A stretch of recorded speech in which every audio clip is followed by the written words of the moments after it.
सीताराम दोस्तों। टॉपिक है हमारा मानव विकास। हम मानव विकास के बारे में पढ़ेंगे। ह्यूमन डेवलपमेंट क्या है, जो ह्यूमन डेवलपमेंट है उसके बारे में समझाएंगे हम आपको।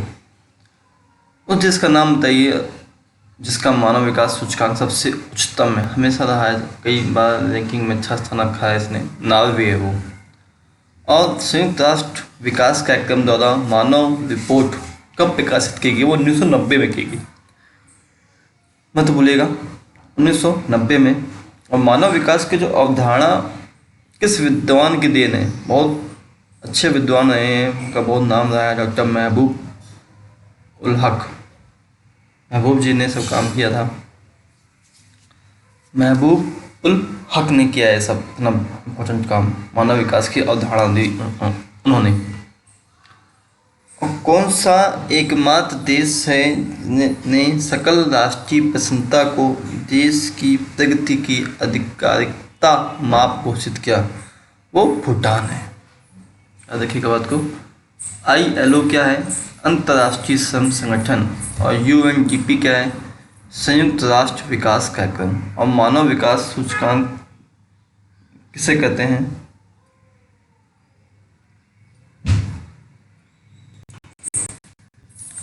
मानव विकास सूचकांक एक पैमाना है। यह एक पैमाना होता है, हम इसी के सहायता से देश के लोगों के विकास के बारे में पता लगाते हैं। सुनिए दोस्तों, अगर से पूछ दिया जाए मानव विकास सूचकांक, तो बता दीजिएगा मानव विकास सूचकांक एक पैमाना है और इसी की सहायता से हम किसी भी देश के लोगों के विकास के बारे में पता लगाते हैं, मापते हैं। विश्व में उच्च मानव विकास सूचकांक और निम्न मानव विकास सूचकांक वाले देशों के नाम बताइए। उच्च मानव विकास सूचकांक वाले देश हैं नॉर्वे, आइसलैंड, ऑस्ट्रेलिया, लग्जमबर्ग। ये हाई डेवलपमेंट वाले इंडेक्स वाले देश हैं ये। और निम्न सूचकांक वाले देश हैं मानव विकास में नाइजीरिया, सिएरा बुर्किना फासो और माली। महबूब उल हक के अनुसार विकास की परिभाषा है, उन्होंने क्या विकास के बारे में कहा देखिए। महबूब उल हक ने मानव विकास की परिभाषा में अवसरों की पहुंच, क्या अवसर, अपॉर्चुनिटी, उस समाज के निम्न स्तर पर जीवन यापन करने वाले लोगों तक पहुंचाने की बात कही है।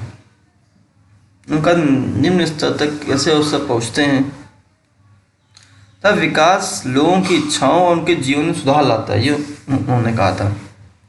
और कहा इस विचारधारा का केंद्र बिंदु मानव है, इच्छाएं सदैव बढ़ती रहती हैं, इसलिए विकास का उद्देश्य है कि मनुष्य एक सार्थक जीवन जी सके। उनके अनुसार मनुष्य एक सार्थक जीवन जी सके, अवसर सुविधाएं मानव के निम्न तबके तक पहुंच सके, निचले तबके समाज तक वो चीज़ें पहुंच पाए, लोग सही तरह से जीवन यापन कर पाए।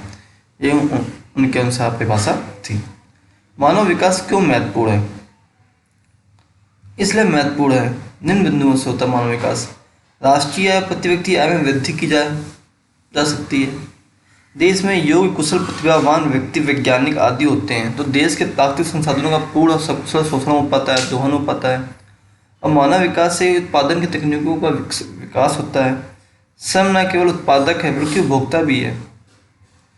वह केवल वस्तुओं सेवाओं का उत्पादन ही नहीं करता, अपितु उनका उपयोग भी करता है। इस तरह श्रम वस्तुओं की और सेवाओं की मांग करता है। तो इस प्रकार की मानव विकास जरूरी है। मानव विकास के विभिन्न उपागम बताइए। आय उपागम, कल्याण उपागम, आधारभूत आवश्यकता उपागम, तीन उपागम बताए गए हैं। सबसे पुराने उपागमों में से एक है आय उपागम। मानव विकास को आय के साथ जुड़कर देखा जाता है और आय का उच्च स्तर विकास के उच्च स्तर को प्रदर्शित करता है। कल्याण मानव को लाभार्थी तथा सभी विकासात्मक गतिविधियों को लक्ष्य में देखता है। सरकार कल्याण पर अधिकतम व्यय करके मानव विकास के स्तरों में वृद्धि के लिए जिम्मेदार है। और आधारभूत आवश्यकता उपागम, इस उपागम को मूल रूप से अंतर्राष्ट्रीय श्रम संगठन ने प्रस्तावित किया था।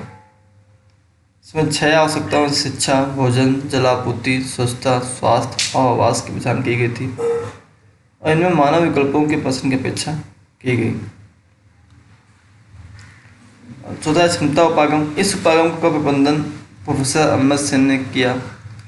संसाधनों तक पहुंच के क्षेत्र में मानव क्षमताओं का निर्माण बढ़ते मानव विकास की कुंजी है। मानव विकास कल्याण उपागम की 3 विशेषताएं बताइए।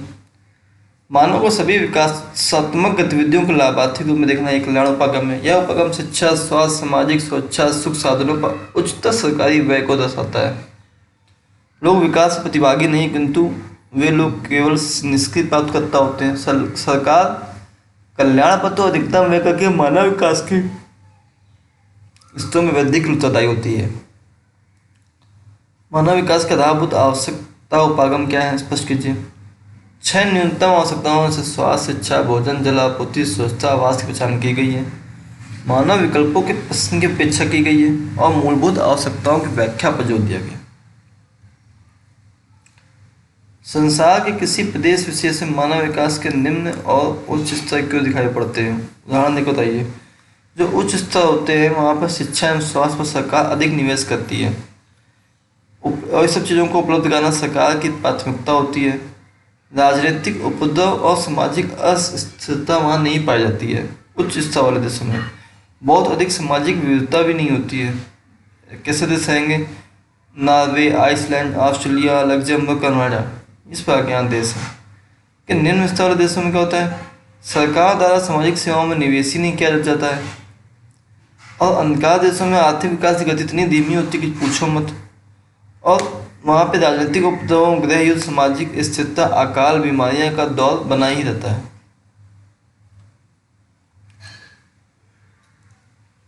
और मानव विकास क्या है, इसके सूचकांक की गणना में प्रयुक्त 3 सूचकों के नाम बताइए। मानव विकास है कि मनुष्य की आकांक्षाओं एवं उन्हें उपलब्ध जीवन यापन की सुविधाओं के स्तर को विस्तार करने की प्रक्रिया है। 3 सूचक हैं। जीवन प्रत्याशा, जीवन प्रत्याशा दीर्घ मानी जाती है। साक्षरता, सभी लोगों को साक्षरता मिलनी चाहिए, सभी लोग शैक्षिक होने चाहिए, सभी का जीवन का विकास होना चाहिए। जीवन स्तर सकल घरेलू उत्पाद के रूप में किया जाता है। दोस्तों, आप सभी लोग हमारे साथ बने रहे। बहुत बहुत धन्यवाद। जय हिंद, जय भारत।